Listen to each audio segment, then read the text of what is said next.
I'm Johnette Cruz, and welcome to Behind the Filter, a digital show that peels back the layers of social media to reveal the raw and unfiltered lives of people. We're about community, authenticity, vulnerability, transparency, and encouragement. Now stay tuned for today's episode. All right, well, welcome to Behind the Filter. I'm your host, Johnette Cruz, and today I have such a special guest. I am so excited about this conversation. I have Jose Castillo with us, and he is the VP of Indy Pride. Thank you for being here. No, thank you for having me. I'm super excited to be on this project with you, on this journey that you're on, to kind of just lift some voices around the city, and I'm just happy to be part of this project. So, fantastic. Well, before we get started, because we have so much to talk about, I first want to say a quick thank you to our sponsor for this episode, which is Bronze Beauty Studio. So I just have to say a little something about Bronze Beauty Studio, because I know the owner. Her name is Tiffany. She does my lashes. Girl did my lashes yesterday. Lashes Can you look tell? Amazing. Oh my God. They look great. I see her every week, okay? This girl has seen me on my worst days. I have texted her and I have said, Tiffany, I cried all my lashes out last night. Tiffany, I had a panic attack. Tiffany, this boy did this to me and now I have no lashes. And she's like, come in. And she fixes me every single time. So I've been going to her for years, but it's not just her. She has a team over at Bronze Beauty Studio, and they're located on the south side of Indianapolis. She does spray tanning, full aesthetic services, nails, of course, the lashes. You can find more details about Bronze Beauty Studio in this episode's blog post. You can get all the details, follow them on social media, and also book your appointment with her. So she's one of my faves. I love her. I mean, she just fixes you up after every traumatic event. Literally. She stalks some of my stories, and she knows before I come in. She's like, I just know. Yeah, she'll look at me, she'll be like, girl, you're a mess. I already knew it. I already knew I was going to need extra time on you today. I was like, really? I mean, I love that. I think people that make you look good need to know those things. Right, so, true. Perfect. And I also fall asleep in the chair constantly. Okay. And then I twitch and shake. Oh, cute. Yeah. I don't know how cute the twitching is. My cute sometimes is sarcastic, but it's like, oh, that's cute for you. Yeah. I'll have to learn when it's like cute and when it's like really cute. Yeah, exactly. Yeah. All right, so let's get into it. All right, so you are, I'm trying to remember, you're not originally from here. Correct. Yes, so you kind of moved around as well. I moved around a lot. Yeah. So my mother and my grandmother moved from Dominican Republic to Venezuela when my mom was like 15. So I was born in Venezuela, in Caracas, where my mom met my father. So I am half Dominican, half Venezuelan. We left Venezuela when I was very young to Dominican Republic after my parents split. Then Dominican Republic to New York. And then New York to Lafayette, Indiana, and then to Indianapolis. And then I grew up here for most of my life, and then when I was about 21, I moved to Chicago, and that's where my journey really began in my adulthood. But then I found myself back here in Indy in 2019, doing all the things that I'm doing now. Yeah, which was so funny. So we met for coffee before we started recording this episode, and I just fell in love with your story just because there were so many similarities, even though we're different, we're very similar in terms of even us, we both ended up in New York because of our families, because our families moved, from their respective places over to that area, and then the whole moving around, and then also the whole acceptance part for who you are in multiple different areas and what I've been through in my life. And so I texted him afterwards and I was like, I cried in the car because it was just so, to me, it was just so empowering and so inspiring and literally not to put you on a pedestal or anything. Yeah, please don't. But it's just this is the reason why I'm doing what I'm doing. Yeah. Because I want to have a platform for people who have stories like yours to be able to share it and to let people know that you can truly be authentically who you are and still kill it in life and still do all the things that you want to do regardless of how you grew up or whatever has come against you as you're going through your journey. So first of all, just thank you for all of that. I mean, coming from you, that means a lot. I mean, when we met, I think it was the connection of people see a version of us on social media and the work that we do, and it's we're put together, we know what we're saying, and we're doing things around the city, but there's that journey of like, how did we get there? So I think like when we started speaking, I'm like, okay, like I can bond with you with that, and they just like, you just felt like I just know you for years. So I mean, like, no, thank you so much. All right, so tell me let's start like with you growing up. How was your childhood, like with your family, with school, like all of that? Yeah, so I mean, moving around a lot, definitely it was hard to like make friends, and also like moving to the U.S., not speaking English, but I was able to move to the U.S. with, I mean, my stepdad was one of 12 siblings, so I had a lot of cousins. So when I arrived to New York, I had like a really big family that like welcomed me in, right?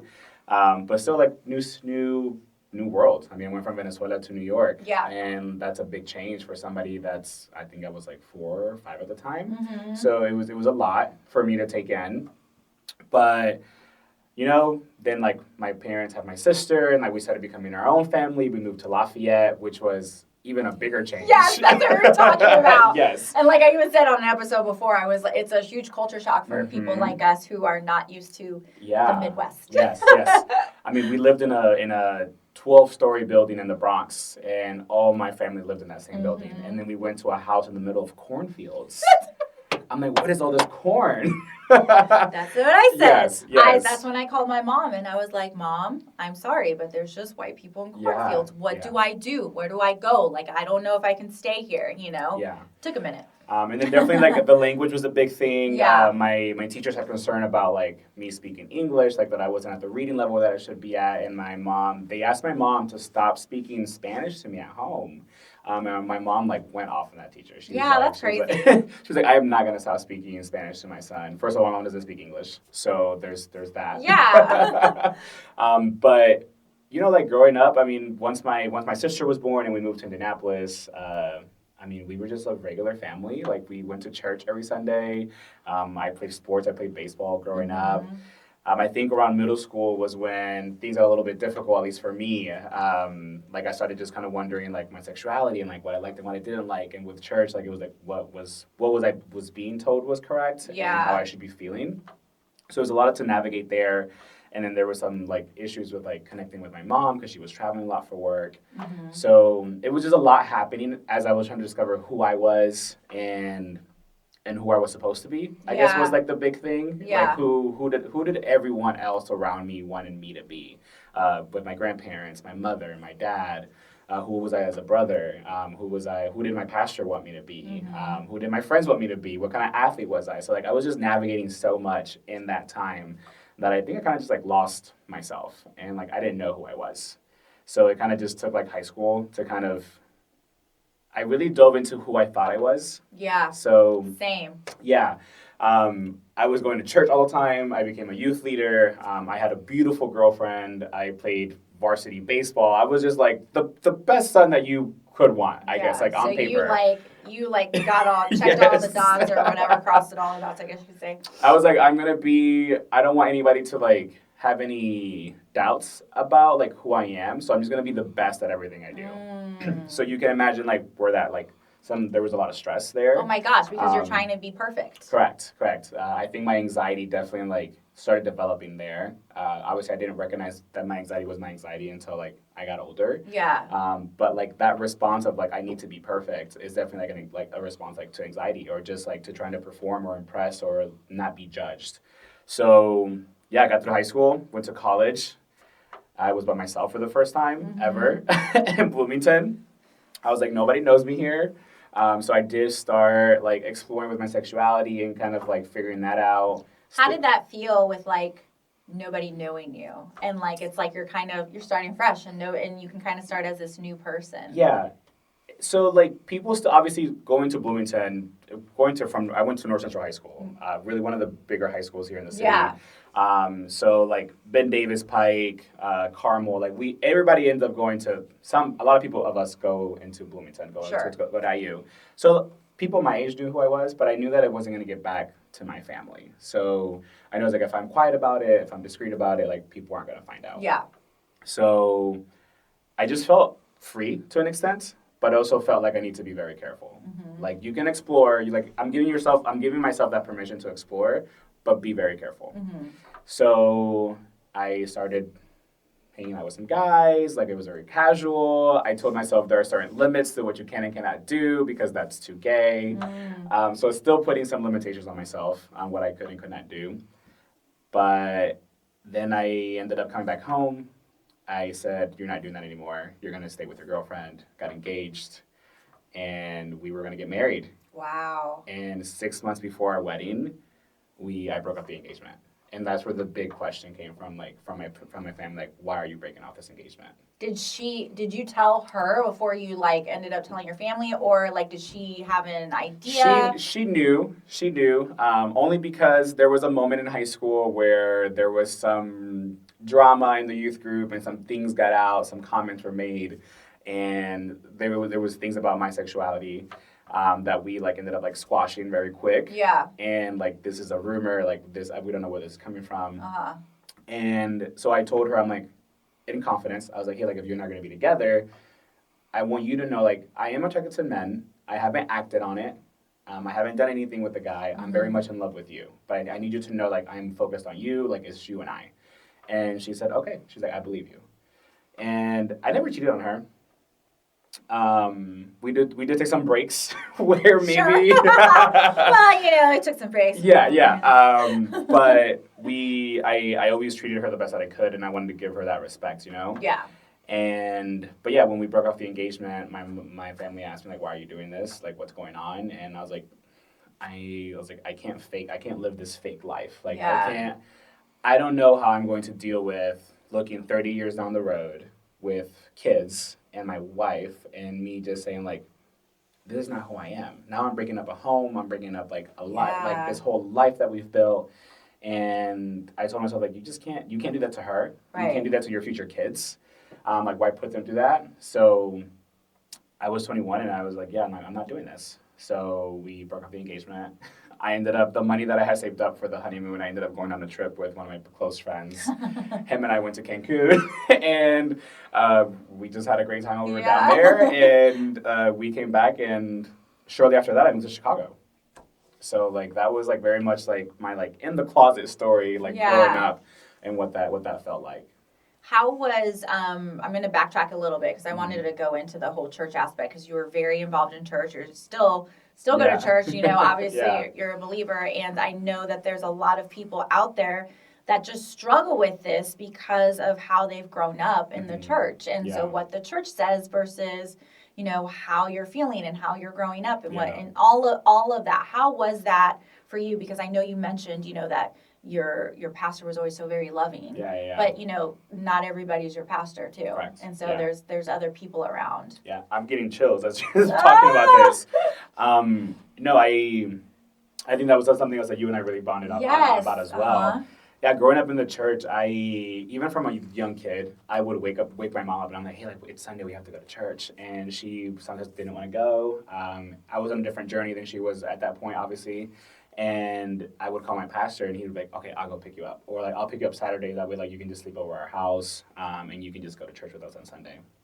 So very early on, I knew that I had a love for, like, being in the church or being connected to God in some level. Yeah. And that turned into me becoming the youth leader. I was at church Wednesdays for, like, Bible study. I was there Fridays. I was there Saturday for youth group. I was there Sundays for church. And then I got involved with, like, the church band. So I started playing the drums. So, like, that was another day that I was at church. So, but I loved it. In that moment, that was my life. Yeah. And in that moment, I loved it. In that moment, I was very, like, devoted to, like, what I was doing and how I was being touched and how I was being used. Yeah.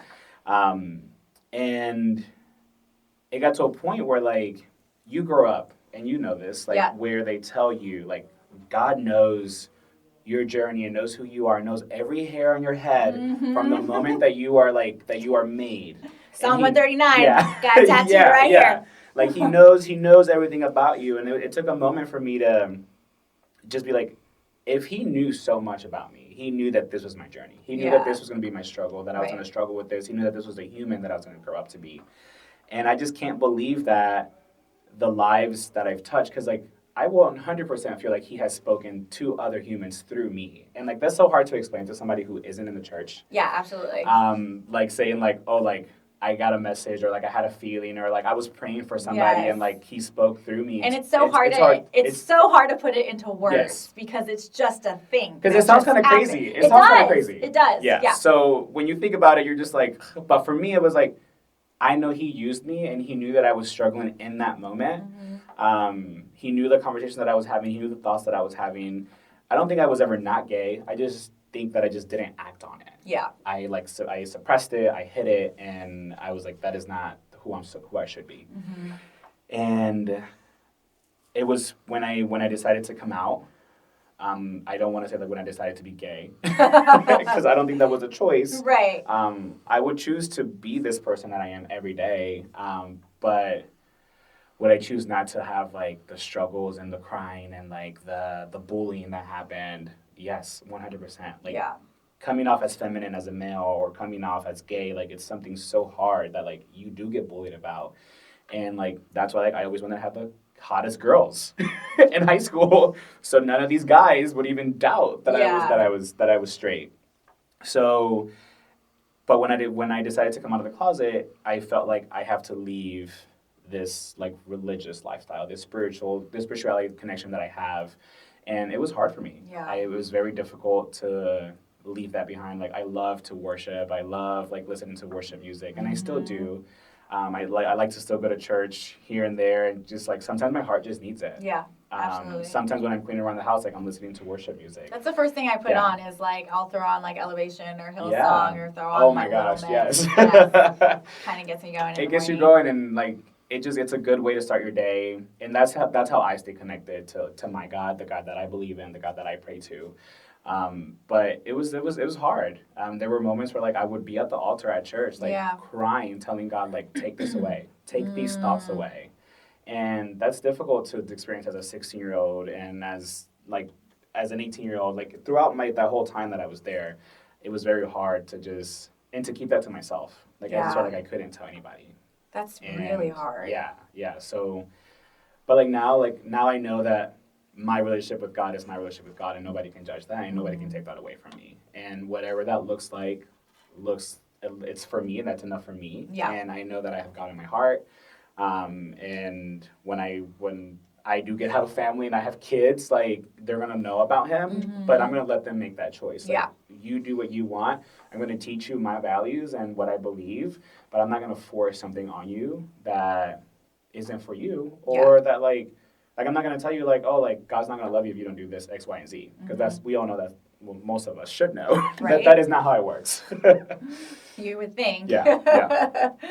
Well, I love the fact that, like, you have come into your own when it comes to what you believe and the relationship you have with God.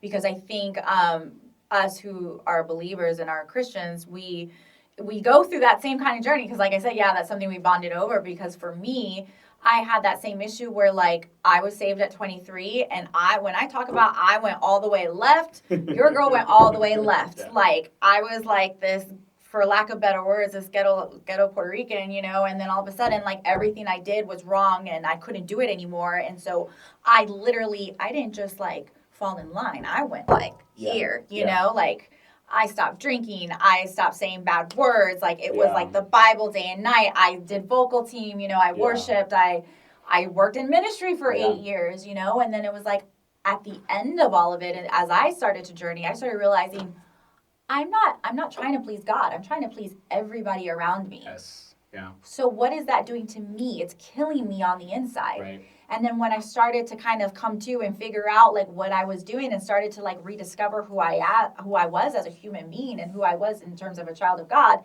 then that's when all of like the judgment came from other people, the people that like are supposed to be there to love you and accept you for who you are. Right.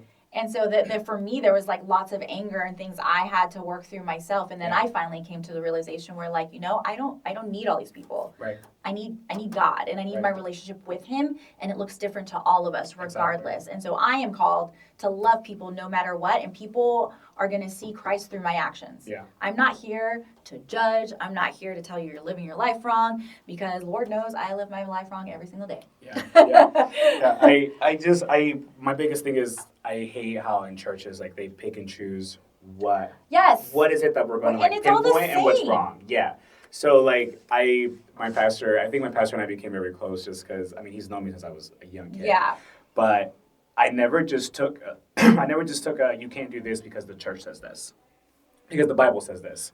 I was always like, okay, but the Bible also says this. Mm-hmm. So my grandmother always has a joke, because I always tell her, I was like, I read the whole Bible. I've read the whole Bible, and I studied the Bible, and like I still have my Bible that I had with youth group. Like there's like everything is highlighted. There's like there's notes. There's things that are circled, and I was like I always tell my grandmother, I was like, I did it out of like rebellion because I wanted to like prove them wrong. And she's always like joking. She's like, that's what you think. She's like, but God had His own ways of like getting you to know His word. Yeah. So that you can use it in your own way.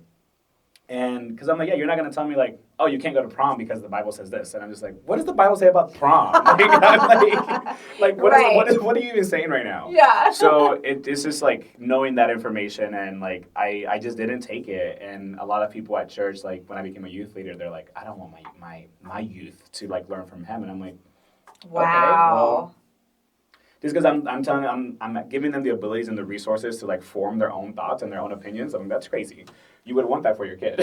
Yeah, absolutely. But some parents liked it, some parents didn't. But at the long run, like I know that like I touched a lot of very talented youth like at our church, and like I know that we connected on different levels, and like some of them like went to me versus the pastor's son, because like him and I we went about these in different ways. He knew a different life than I do. Like I knew what the secular life looked like. Exactly. He didn't. Mm-hmm. So like we could approach things and conversations from different ways. And like I'm not saying that one is better than the other, but we were able to connect with different youth around the church and in different avenues. And I think that's super helpful, because I felt like a lot of the judgment that I got were people that just came from that area in that box, right? Mm-hmm. They weren't from the secular world. Yeah. And so when you have both views and both perspective of things, it completely shifts everything in terms when you have relationships with people, when you have conversations. It's not black or white. Correct. There's a lot of gray. Yeah. And that's why I always tell my son, I'm like, your job is to love people. And we co-parent, and we co-parent a little differently, but for me, everything's very gray because, again, we have a different background, and so that's how I just look at things. And I do think that people tend to gravitate towards relationships like that because your thought process is just a lot different. Yeah. You're looking more than like in this little box. Yeah, I'm a little more open. Yes, exactly. So you went through all of that in terms of your church and your faith and all of that. How was it in terms of your family and dealing with that part in terms of your journey? Yeah. God. I always get a little emotional on this part. You probably made me cry again too, so it's fine. It was a journey. My grandpa and my father, my grandpa and my uncle, were definitely the most supportive when they found out. And they were like, hey, like, this doesn't change anything. Like, we love you. I think partly because, like, they knew. Yeah. I think they already knew. But the women in my family, so, like, my grandmother, my aunt, and my mother, my family is, here in Indiana, there's not a lot of us. So, like, we grew up very close. Yeah. So, like, my aunt and uncle, like, they're probably, like, 10 years or 8 years older than me. So, like, we grew up more like siblings. And they look at my mom as, like, a mom figure.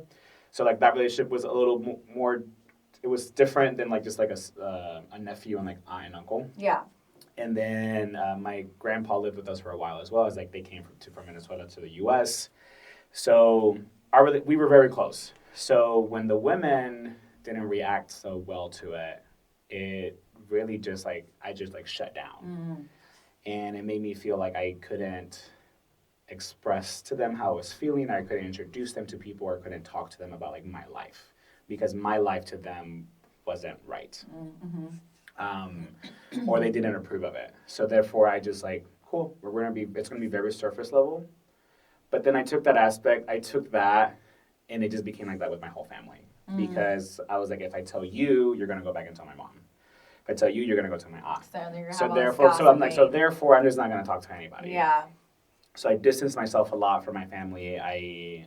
That's when I decided to move to Chicago for work.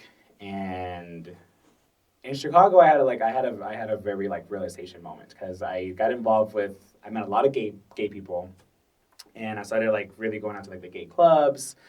And I started to like discover like a different way of like dressing, a different way of speaking, a different way of like the accessories I used, You or got how to I went figure out about who life. you were. Right.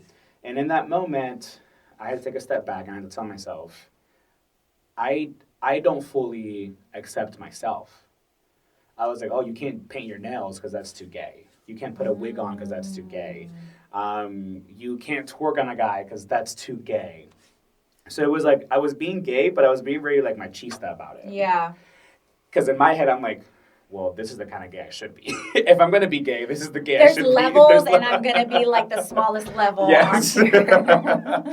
Because I thought that everything else was so gay. And I was like, I'm not going to do that. So I needed to allow myself to explore that and explore my sexuality, explore like what it is to be a man, what it is to be feminine, what it is to be masculine, and still be myself. Yeah. Right. So I started trying different things, and I was like, I need to love myself. If I don't love myself, if I don't accept myself, how do I expect my mother to love me and accept me for me? How do I expect my grandmother to love me and accept me for me? So in those 5 years, I had to really learn how to love myself and accept myself. And I'm sure that was a really tough journey to go through. Yeah, because I had to like unlearn so much. Yeah. And I had to like just give myself like it was like I was like, you have permission to do this. You have permission to love this guy. You have permission to hold his hand. You have permission to take a photo and post it online. And I just felt like I just had to hide so much. And at one point I'm like, cool, like I'm here. Like I'm just like, I love myself. I love the life that I'm living. I've gave myself so much permission. And I think I know who I am. I'm ready to come back to like my family and bring somebody with me. And then that backfired. Like it backfired completely. I brought somebody to meet them from Chicago, and my mother was very taken aback by me putting my hand around his shoulder, and like that turned into this whole conversation. And like I'm like, you told me to bring him here. You told me you were gonna be okay with it, and then like I leave, and like you throw like my aunts called me, and they're like, your mom has been crying for weeks, and I'm just like, oh, like great. We had a conversation. Yeah. What happened? Yeah. So then I pull back again. But then I like during a Thanksgiving, one of my uncles from New York told me, he's like, hey, like I've been talking to like the family here in Indy, and like they tell me like that you don't really come around anymore, that you don't really call them, that you don't really talk to them. And he was like, I don't think they know how to tell you that like they love you no matter what, and they miss you. He's like, they miss seeing you, they miss talking to it, they miss knowing what's going on in your life. And it was good to hear that, because they never asked me like, who are you dating? Yeah. They never asked like, oh, are you in love? Like, have you been heartbroken? And it was very like surface level. Yeah. And you can't grow on surface level. Yeah, and it also felt like you don't care. Right. And so like imagine like a 21-year-old, like 22-year-old, just like they don't care about what I'm doing. All they care about is like I have a good job, and like it looks well, like, and everybody sees that. Yeah. So like that's what that felt like. But now like it's been such a like I don't hide it. Like I don't hide that I'm gay at all. Like it's kind of hard at this point. And I think my family knows that like I'm not gonna tone it down. I'm not gonna make it more palatable for you to swallow. Yeah. Like this is who I am, and if you have a problem, like you can leave. I love that. And people need to be more like that. Be authentically themselves. They do. I mean, because even me, I was to a point where I hid a lot of who I was, and then finally got comfortable with myself, and I was like, screw everybody. Yeah. I don't need you in my life if you don't like this version of me. Sorry, there's the door. Yeah, but it takes a lot. It takes a lot to get there. Yeah. I mean, I stayed in a very toxic relationship for 4.5 years with somebody simply because like my mother loved him. My mother accepted him. My mother accepted our relationship, and I probably stayed in that relationship like 2 years longer than what I should have. And there was a lot of verbal abuse.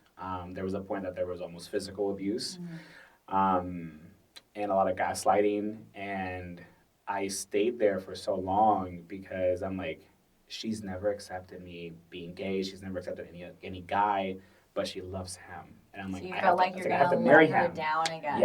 Yes. I'm like, how do I like ruin this? That is such a heavy burden to carry. Yeah. And it took me to a very dark place. Like I gained so much weight. Like, I mean, it was during COVID. So like I got laid off at one point, and so I was starting a new job. He was depressed in his own way, and like it was just, imagine two depressed individuals during COVID, like in a home. Like love was very hard to feel, to sense it, and like you just felt very lost. So like we both started doing behaviors that like weren't really like true to who we were really, but it's because like in that moment like we were just like lashing out. Yeah. And like I'm not making excuses for either one of us. We both did things that were out of character, but it was all just like this like trauma like response that like I'm like I saw my mom stay in a marriage for longer than she should have because of what the church would say or because family would say or That's because the other conversation or because like she already had one divorce. Like she's like how do I go through another divorce? Yep. And like then I saw myself doing the same behaviors that I would tell her like that is so bad. Like love yourself. And I was like preaching all this stuff and I'm just like you're not doing that. Like you're not doing that yourself. So I decided to get out of that relationship, and it's been 2 years now, and I just had to learn to like be like alone. Yeah. Figure out who I am, who I am as a leader. It's been a lot of work. Has it been hard for you to be alone in that season? Oh, yes. Because I know for me, like, I mean, I did some not so nice things, let's just say. I was not a very, I had not well-intended actions, me being alone, because I don't think I could handle being alone. It was the first time I was alone in my life in terms of not having a partner there. Because I was with somebody for 18 years. And all of a sudden I'm starting all over and I'm like, what do I do? How do you date now? Like all of those things. Yeah. And at the beginning it was okay. And then I went down a hole. So it was so hard to figure out that I'm okay by myself. Yeah. I think for me it was growing up, I always had a girlfriend because I was trying to hide the fact that I was gay. Yeah. So there's that. And then when that stopped, I started seeing one guy, and like that didn't end up well. And then went to Chicago, and then like I was just like bouncing from guy to guy, because that's like it kind of like I felt validated at some point doing that. And then I came back from Chicago. Not even 2 months after I moved back, like I met that ex that I was with for 4.5 years, and after him, I was like, you need to be alone. Yeah. You need to be alone. But it was so hard to be alone because I was just like processing so much. And like after him and I broke up, like when I lived in Chicago, like my fashion was on point. Like, and when I came back, well, you had to be in Chicago, and then you come back to Indiana, and everyone's probably looking at you like, "What are you?" There's a certain lifestyle you live, in bigger cities, for sure. But so after that breakup, I was looking at photos, and I'm just like, that is not who you are. So like I started like dressing like myself again and feeling myself like I lost weight, and the boys were like, "Oh, like Jay's back out." Yeah, okay. And I was like, "Come to me." So I'll be honest, like I was sleeping around a lot, and I got to a point where I'm just like, this is not fulfilling this void that like I'm trying to fill. Right. I did meet somebody, and I was like, we can't do this. I told myself I'd be single, and then like that turned into a thing, and then like I'm like, it didn't work out because I was not ready to do that. Like I needed to like be alone. Yeah. So like after that with him, I'm not gonna say I haven't been dating. I have been dating, but like I've been very clear that like I'm not looking for a boyfriend. Yeah. I'm not looking for something like serious. If it comes, it comes. If it feels right, it feels right. But I'm no longer rushing into that. I'm focusing on myself, and there's a vision of like where I want to be and where things that I want to build, and I'm working on that. And that is my priority. If you come in and you add to that, great. Right. But if I feel like you're not adding, like you're like really like you're taking my time away or you're stressing me out, and like you're not bringing that something is to the season of life I'm in right now too. That I'm like, if you take too much, I cannot. Right. I have so much going on, and I have like goals, and I got tunnel vision right now. And if you, I can't have that. And I had that for 18 years. And that doesn't just go with dating. That goes with friends, families, all of it. anybody. Well, all of it. If that energy does not align with me, I'm like, I cut it. Whoever it is, because it just doesn't work. Yeah. Good for that's you. what you have to do. Yeah, that's awesome. So you journeyed basically, you know, with all of this, like finally coming out and then moving and coming back and going through those relationships. How did you, because I feel like you must have took such a big, long journey for you now to be so involved here in Indianapolis in terms of Indy Pride. Mm-hmm. Like, how did that all come about? Because I think that's amazing. For you to come really from one side all the way to the other, where now you're fully in and you're fully involved and you're wanting to be a voice for other people. So yes, let's see. So during COVID, so in 2020, I started working for Shalom Healthcare Center, and I joined their HIV team, their HIV prep team. So, which was specifically targeting the Latino community. The program manager, who was my boss, Angie Martinez, shout out to Angie, they were currently the VP of Community for Indy Pride. They had done it for a couple of years now, and they told me, after a few months of us working together, they're like, I'm going to step down. I really don't want to leave the board without another Latino person on the board. I think that you would be great. So they told me to interview, and I interviewed for a spot on the board. And I got selected as one of the new board members that season. So in 2021, I came on as a board member for Indy Pride. I had only experienced one Indy Pride festival at that point. I hadn't really experienced like the gay clubs here at that point. I didn't really have a gay community here, and I'm like, let's do it. Let's join the board. Yeah. I had never been on a board before. And it was like, I don't even know what this means. You have no idea what you're getting yourself into. Yeah. So January comes around, like my first board meeting, and they're talking budgets, they're talking festivals, they're talking parade, and they're just like, I'm like, what is happening? Like, had no clue anything that was happening. 6 months later, there was a scandal, like the whole Black Lives Matter issue was happening, George Floyd was happening. Yeah. Indy Pride put out a statement for IMPD, that we weren't going to work with them, or maybe this was 2019. I may be getting my timelines switched up. This may have happened before I joined, but leading up to the Pride season 2020, there was a scandal with a photo of somebody wearing an IMPD shirt that we posted on our social media. In that moment, our executive director stepped down. Almost everybody off the board stepped down except the 5 new board members. Wow. Me being one of them. So in that moment, we're like, what are we gonna do? We're we just got here. Yeah. we have no idea what we're gonna what needs to happen next. So we ended up partnering with past board members that came back, and we brought back an interim executive director to kind of walk us through what's gonna be next for Indy Pride. Okay. We knew that we wanted to reestablish new relationships with minority communities that had probably been broken in the past. Mm-hmm. As Indy Pride had a history of being a very white cis organization, specifically male organization. Yeah. Serving the gay community specifically, and when I say gay, I'm talking males that like male, not just what people say gay as encompassing everything. Yeah. And we there was a lot of conversations. We hired a new executive director. We hired our first woman executive director, which was amazing.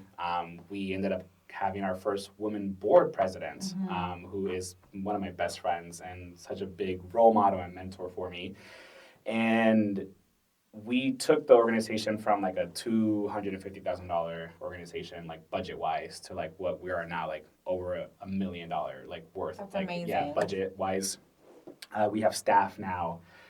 We are the most diverse board when it comes to sexuality, gender, culture, background, every way that you can think about it. We're the most diverse board. Feel like there are people, multiple types of people that are being represented. Correct. Yeah. Correct. And the issue was that the programming that was coming out of Indy Pride and events weren't reflective of the whole community. Gotcha. So what happens when you diversify the board is that your programming and your events also are diversified. So now in the month of June, we do an overall more than 20 events outside the parade and the festival. So this Pride season, this past Pride season, we had the festival and the parade, we had Latinx Pride, we had Indian Pride of Color Pride, we had Girl Pride, we had Deaf Pride, we had Pet Pride. There was a Pride for everyone to feel safe and to be seen. And I'm actually proud of being part of that team that did that. And where does that come from? everything that we just heard. Mm-hmm. Like all that time of like hiding who I was, all that time of like having to like accept myself, all that time of trying to prove myself, all that time of like not feeling safe. Like, I mean, there were moments like, I mean, I did get bullied. And like, it was moments where like I got very like anxious when I would walk into a room full of males. Because I'm like, they're judging me, they're going to talk about me, they're going to look at me a certain way, they're going to make comments about me. So it was a lot of just like those feelings that like fueled like the work that I'm doing now. Wow. And that's why like anybody that I talk to, and they may not be ready for that, but it's just like, take up your space. Take up that space anywhere you go. Yeah. Whether that's at school, whether that's at work, whether that's like in a board, any room that you walk into, like be yourself and take up that space, because there was a really big time where like I was not taking up space. I was making myself smaller to make other people feel better. And I was like killing myself inside. So like now that I can like do that and just like, I'm not going to make myself smaller for you. And like I have lost friendships over that. I have lost relationships over that. I've like some family connections have like not been as strong because of those things. But it's just like, if I don't put myself first, if I don't love me, who else is going to do that? So like that's like having that joy and that happiness of like, this is who I am and I love who I am and I'm not going to change it, is just amazing. Like there's like some type of like, you need to be like accountable for your actions, and you need to be you need to know like when you fuck up, sorry for the language. No. All good. But like be able to own that and change that. Like don't like fuck up and like continue to do it and then like not change. Right. And it's hard. I mean, sometimes it's hard to like be like, damn, like I messed up. But it's about like knowing that you did mess up and changing that. Like don't do it again. Don't do those same behaviors again. But like be kind to yourself. Mm-hmm. I think like there's a lot of times where like we're not kind to ourselves. We're so judgmental about our own actions and like where we should be and like what goals we have and like how we messed up and how we're not there yet. And like we're so, I don't know, I can't think of the word right now, but like I just think like sometimes we just need to be more gentle with our own selves and love ourselves. And like that will take you so much further. Yeah. So, oh my gosh, when you are saying all of this, it resonates so much with me because my brother is gay. And so there were times in middle school where he was bullied, and he was bullied bad. Yeah. So much so that he changed schools multiple times. I ended up going to another school, which was totally better for him anyways, because more in the arts, and it just worked with what he wanted to do. And he's an artsy gay. Yes, he is an artsy gay. and I think it's same. He had like girlfriends and all that stuff, and it took him a while. And so I was the first person he came out to, and so he was so afraid to like even say the words. And I remember us going for a walk, and they live in Vegas, and we went for a walk, and he just blurted it out, and he was crying, and I was crying because he thought I wasn't going to accept him. And I'm like, I love you for who you are. Like, it doesn't matter what you do or who you're with. Like, you're my brother. Yeah. My job is to love you. Like, I'm never going to change any of that. But I saw what the bullying did to him. And it made him also very, very introverted. And the way he is now is like night and day to what he was in middle school because of the bullying. Like, these boys were relentless because they were calling him out. And I'm sure at that point he didn't know what to think, and he's still trying to figure it out. And so I'm trying to talk to him as a sister, and we have a big age gap. And I'm trying to be that big sister and like trying to be helpful and all of that stuff. And so then finally, as he goes into this new school and he's around other people that, you know, are supporting him, and he starts finally like being able to be on his own in terms of like accepting who he is. Yeah. Then it was like the floodgates opened. Like this boy just like just bloomed. I felt like I finally saw who now I'm gonna get emotional. I finally saw who he is as a person, and he is so beautiful, so kind, so sweet. And I never forget, it was like one of the first times when he first started college, he called me and he was dating this guy. And so before then it was always girls. And so then I knew, like, when he was comfortable with me, because he'd call me, he'd be like, you know what, I started dating this guy. And, like, he just went off. He was so mad about the situation. And it kind of took me aback because he never called me about any of his guy problems. And so when you were talking about all that, and then, you know, how also, like you were saying with your family, like, you can't go surface relationships. You can't, you know, they're not asking me about what's going on with my life. That just reminded me also of my brother, like, when he called me. And at first I was like, I kind of took it back and I was like, okay, he's talking about his boyfriend. Okay.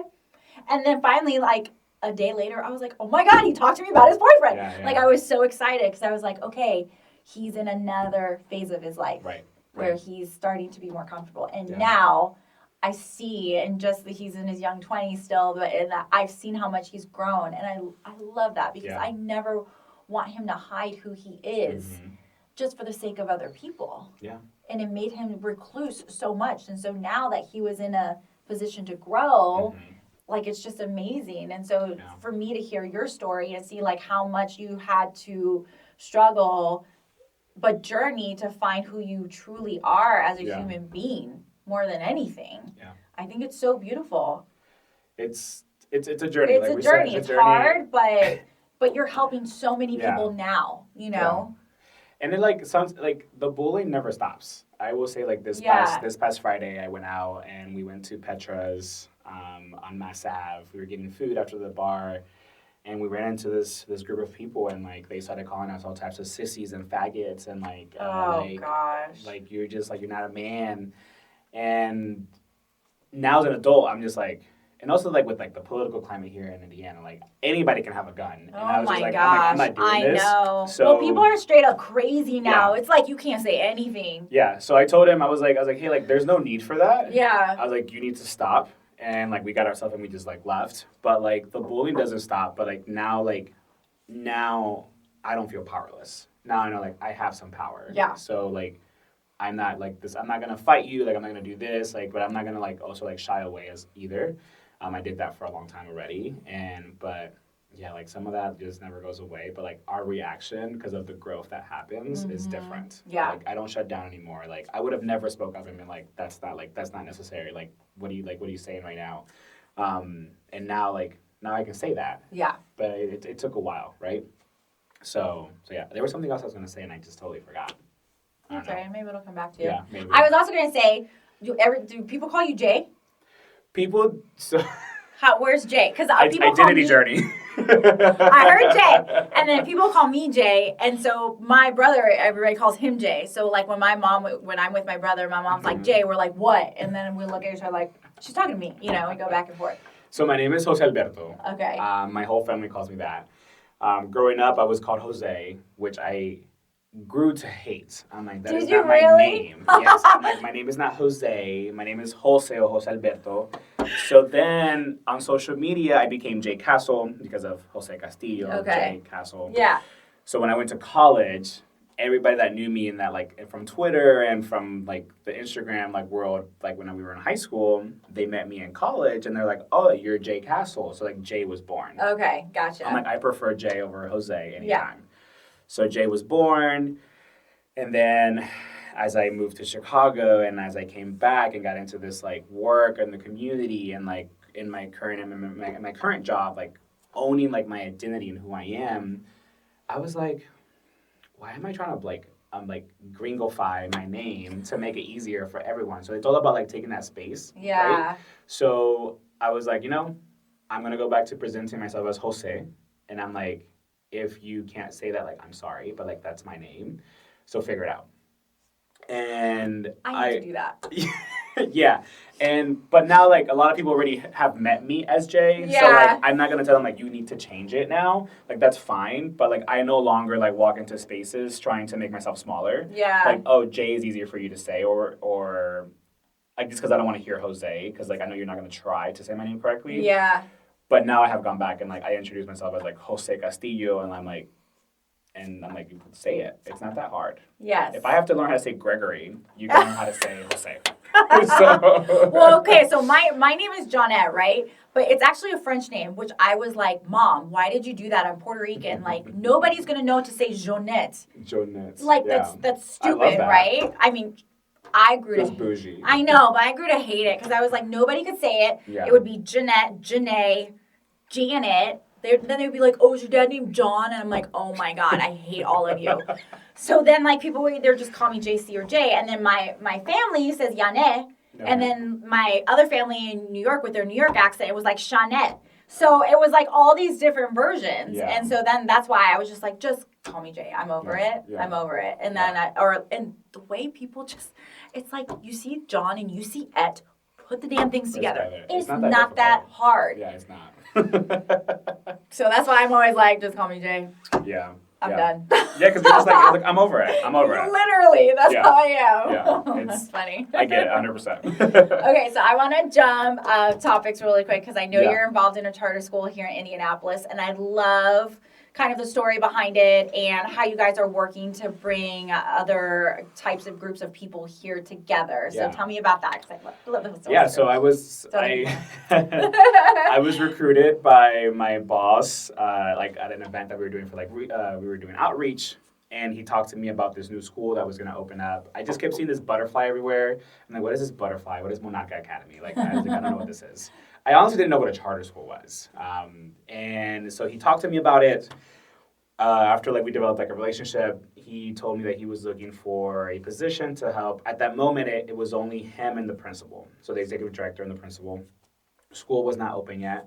We were still about a year and a half out from actually opening the school. And he was like, okay, I'm ready to bring on this operations person because we need to start implementing policies and getting ready to open the school. And he gave me the job description, and he was like, do you know anybody? And I was like, no. I was like, I'll ask around. And I shied away from it because it requires a bachelor's degree. Yeah. And which I don't have. I didn't finish college. So I was like, I cannot apply for this job. And I told him that, and he was like, I was really hoping that you would apply. And I'm like, well, it requires this, and I don't have that. Yeah. And he was like, apply, let's interview, let's see what happens. I did, I think 4 interviews. So it was not a fast process. And then they made an offer, and the offer was pulled. And I was just like, what? I was like, I already put in my 2 weeks. Yeah, how? Why? So he was like, I'll figure it out, don't worry. The board was very hesitant. Not the board. Some individuals on the board was very hesitant to give me the job because I didn't have a degree or the exact experience in the education field. I did a lot of operational work and logistical works at Apple, but I hadn't done it in education. Yeah. So, and anyway, I ended up getting the job, started, did all this stuff, and now 4 years later, 3 years of school has been open now, 2 years, going on to year 3. Mm-hmm. We have grades 6 through 8, so, and we started with 42 kids, and now we have 200. So in 3 seasons of school, we have grown that much. We add a grade every year. We went from a staff of 5 or 6 to a staff of 22 now. Uh-huh. And it's just been an amazing journey. I never thought that I would see a school. I don't have not one white kid. Not saying that that's the issue, right. But having a school where all my kids are of color, and 90% of them are Latinos. I have some kids that are from Africa, and I have some kids that are from different countries, from Haiti, that don't speak Spanish. But it's just so beautiful to see them be who they want. And I think there's something to speak about how kids, how the education system here, wants kids at certain grades to be at these levels. And some kids don't learn like that, especially kids that are immigrants, especially kids that are first generation, coming to this country. According to your levels or your qualifications, they're below. Yeah. But it's just because instead of having this kid reach this level, let's reach them where they're at, and let's give them the resources to make sure that they're reaching their full potential. So it's been a lot of talking to parents and saying hey, your kid may have an attention deficiency issue. Let's talk about what that looks like. Does he need to have headphones in class? Do we need to pull him out for testing? Yeah. We have a kid who he didn't know that he had dyslexia, and he was having issues with math problems that he had to read. Okay. He was having issues in English when I was reading and whatnot, but we were able to get him audiobooks, and that helped him a lot. We were able to help him in a different way in math. And it's a lot of those resources that the minority community here doesn't have from schools, that support, that we look like you, we understand you. Yeah. But also the kids, they drive me nuts. Middle schoolers. But I have one. They will humble you and they will keep you on your toes. Oh, yes. But they make my heart so happy, and I'm just so happy to just give them a safe space where they can be themselves. Like that's like you can speak your language, you can dress how you want, you can bring your food. Like they see themselves in the content they're learning, like the English books that like the kids that they're reading, the books that they're reading in ALA. Our stories about like immigrant families, like that struggle, like what does that look like to be an immigrant? So they're not reading like some like Columbus book or some like bullshit that like doesn't reflect them. Right. It's writers that are also of color, so they're able to see themselves reflected in the curriculum, which is like our biggest thing. I love that. So, well, yeah, because they're learning about that and they can see themselves in that.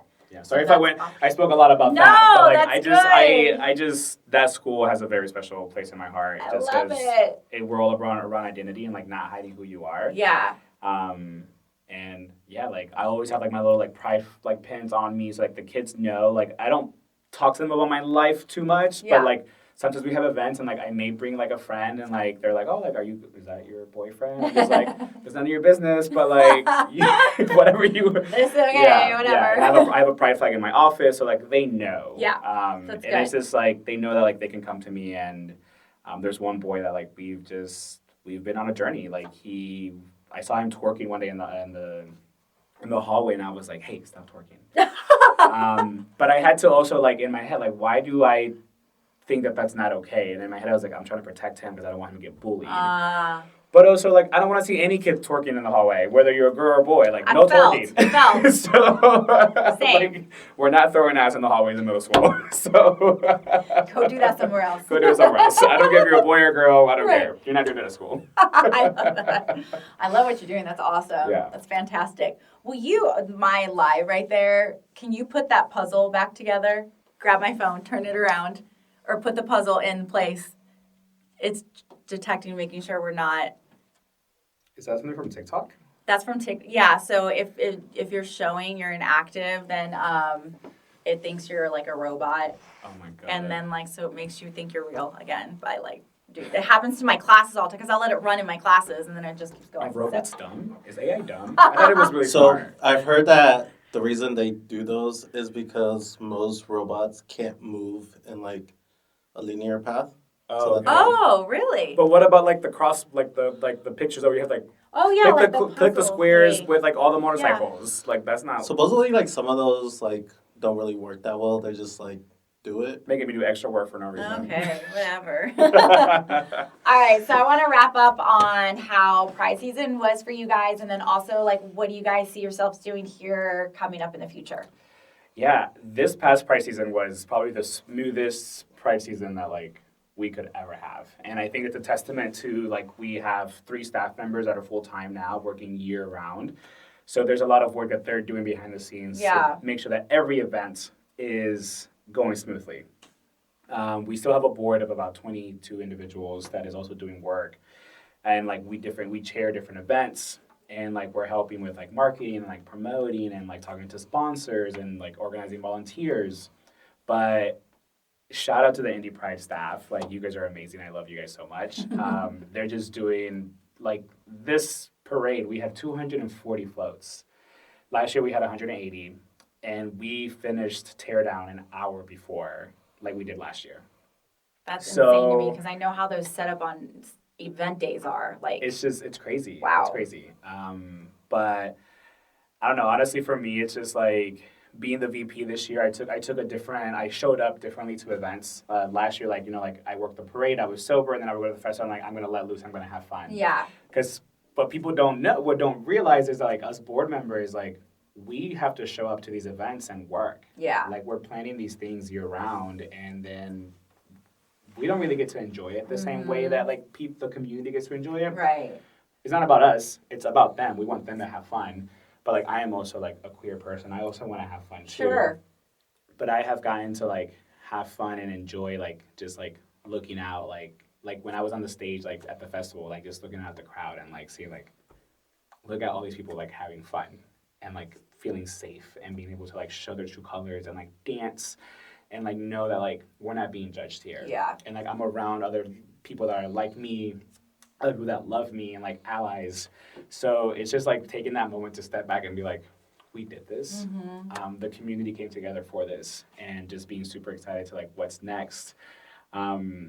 We have grown so much that we need to re-envision what the festival looks like. We have to re-envision what the parade looks like. We have to re-envision what Pride looks like in Indianapolis, because we have grown so much, and there's so much support, which is not a bad thing to have, but there are changes that are coming, but there are good changes that people I think are going to love. Good. And there's a lot of thoughtfulness going into it, and like we're logistically planning. And what I want people to know is that like everything we do is with the community in mind. And what's going to be best for them to enjoy it, for them to show up and feel safe. Yeah. So I can't talk too much. I can't say too much, but we just have to be on the lookout for what's coming. Yes, be on the lookout for what's coming, and be on the lookout for like other committees like Indy Pride of Color, who is going to be doing one of their first festivals here soon at the end of the last quarter of this year. And also Latinx Pride, like they're doing amazing work for communities that don't usually have that visibility, and I'm just super proud of the work that they're doing. So yeah, stay tuned. Indy Pride will come back even bigger and better in 2025. If people want to get involved with Indy Pride, how should they go about doing that? Yeah, I mean, you could go to indypride.org, visit our website. You can volunteer on there. You can like show up, like sign up for a volunteer list. We also have our board meetings listed on there. So if anybody ever wants to come to a board meeting, you can. They are public. Okay. You can come and speak. You can introduce yourself. You can get to know the board members. But yeah, indypride.org. All our information is on there. You can donate. We need your donations. Especially for what's coming, whatever that is. But always looking for sponsors. So like if you have a job that you feel like that wants to sponsor a certain event or wants to give us money, that you can write off on your taxes. There you go. I mean, like, yeah, like everything we do comes from sponsorships and donations. So in order for us to grow and continue to grow, we need the community's help. But it's all going back into the community. So, but yeah, indypride.org, you can find all our information on there. Oh my gosh, thank you so much for just being so open and transparent and vulnerable and sharing your story. It's just... I can't believe I didn't really cry. My eyes got watery a lot. I know, and I was like, because if that started to happen, that was going to happen to me. And I could see your eyes like getting like, yes. I'm like, oh no, she's going to cry. So... Two crybabies. I know. I'm such an emotional person, I swear. But like, it was just amazing. So I just appreciate you so much and your story, and not only like now, you've been through all of that, but now you're using it for the community here in Indianapolis and beyond. And I freaking love that so much. So thank you. Thank you so much. Thank you for having me. Oh, you're welcome. All right. Well, thanks for watching on this week's episode of Behind the Filter. Also, special thanks to our sponsor for this week's episode, which is Bronze Beauty Studio, who does my lashes. Tiffany at Bronze Beauty. Yeah, lashes. With 2 Z's. You can find her on Facebook and Instagram. They also do spray tanning, aesthetic services, nails as well. You can find all the information on Bronze Beauty Studio at the latest blog post for this episode at JohnetteCruz.com.